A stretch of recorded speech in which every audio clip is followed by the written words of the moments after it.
Welcome back to part 3 of this series, all about 25 years of being a personal brand. In part 3, I want to talk about your positioning. And this has been so crucial over the years, really understanding myself and how to market myself and my strengths and my weaknesses and what I am here to offer.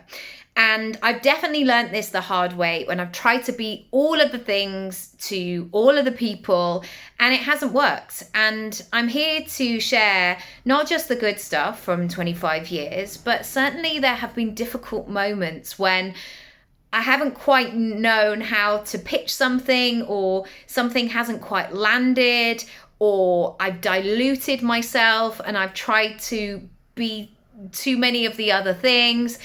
And this leads me on to step 1. Getting to know yourself is really crucial, because then you can work on your strengths and how you present them. And working with your strengths is so powerful, and it's also going to get you closer to where you want to get to quicker. And this pressure to always be out of your comfort zone. I don't know where this narrative entered the chat, but I'm out of my comfort zone. I've got to really push and challenge myself. And yes, it's good to do that. Yes, it's good to evolve, but also it's really great to highlight and elevate what you naturally have. And when I think about the subjects at school, I was having this chat with my son the other day. He was like, what subjects did you really not enjoy? And of course, I had to be careful here, because I knew what he was trying to say. Like, if I'd said I don't really enjoy maths, he might be like, oh yeah, I'm just going to make that into my story. I'm on to you, kid. I'm on to you. But there gets to a point where I look back on my education, and in that time, everybody was always talking about the gaps, the things that you were less good at, where you had to try harder. And that level of self-improvement is important, but also nobody ever said, wow, you are amazing at these 3 things. You should do that more. And I think that celebrating that with our kids is, and with each other and ourselves, is really important, because it's great. You know, you may have some talent that all of your friends and your family just look and go, how do you do that thing? But to you, it's so easy, it's so obvious, it just comes so naturally. Do more of that and learn how to market it. Tell people about that thing. Because when you say, I am great at this one thing, people are going to be drawn to that in that way.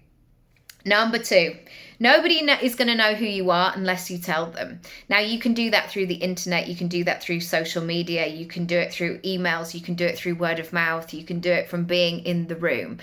But I've really learned that over the years. Unless you say, oh, I've done this, or unless you show people your work or share a story with somebody, nobody's going to know. And so when you get to a stage where it's like, I feel like nobody knows about who I am, it's time to put yourself out there. It's time to be visible. It's time to share it. It's time to do all of these things, because nobody's going to come and knock on your door. And I remember my mum, you know, she loves a story on This Morning. And this person was talking about dating, and this is like before online dating. And she didn't really go out that much. She wasn't very sociable, and I think she worked from home. And my mum and she just watched telly every single night. And my mum was like, she's not going to meet anyone unless somebody comes to her house and fixes her telly, or drops off a parcel. Like, that's the only way she's going to meet people. And I think there's a lot to be said for that. Sometimes we can go really behind the scenes in our business, and we're too busy working on it that we forget to tell people. So write a little action plan today and see if you can put yourself out there a little bit more. Number 3. All of you is what makes you bookable. So often we can think these things are like talent and skills and experience and background and credentials, but it's also who you are as a person. And I don't want you to forget about the simple skills. The fact that you can be on time, the fact that you're great at responding on email, the fact that you ask questions, the fact that you send a reassuring text on the way to say that you're on your way, the fact that you are just great to be around, that you're an optimistic, positive person that always brings more than is expected. All of these things couple with all of the great things. And I've definitely noticed that in some of the jobs that I've had. Sometimes I would have looked around the room and been like, oh my gosh, these people are way more experienced than me. Or there's one example that I'm not going to name the name, but you will know this person. And I remember being in the waiting room with her, and I ended up getting the job and she didn't. And on paper, I was like, oh, I took myself out of the game. Like, oh, now she's here. She's got all of these things. She's a famous person. But her attitude and her approach and the way that she spoke to people, I was like, I don't want to work with this person. And I'm not saying that it came down to that, but it was interesting just absorbing that and observing that in real time.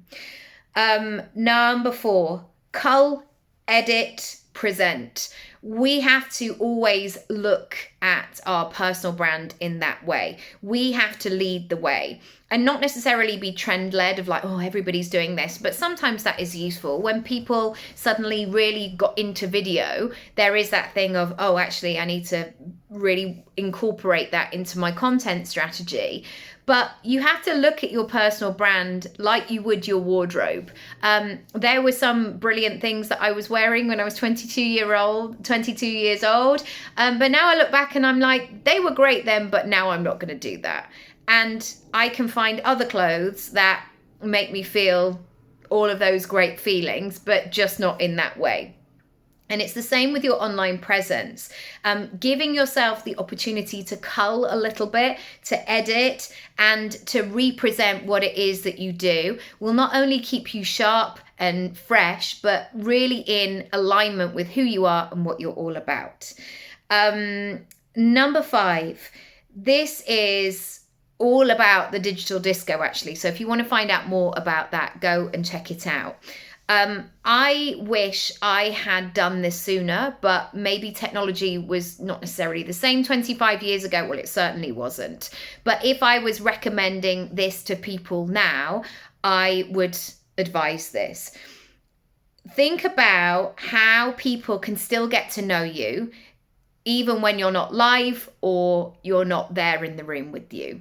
So create that footprint of work, of experiences, of art, whatever it, or products or services or whatever it is. Things that truly represent you. Don't just rely on you going out into the world once every month, popping in, and those 5 people that you talk to.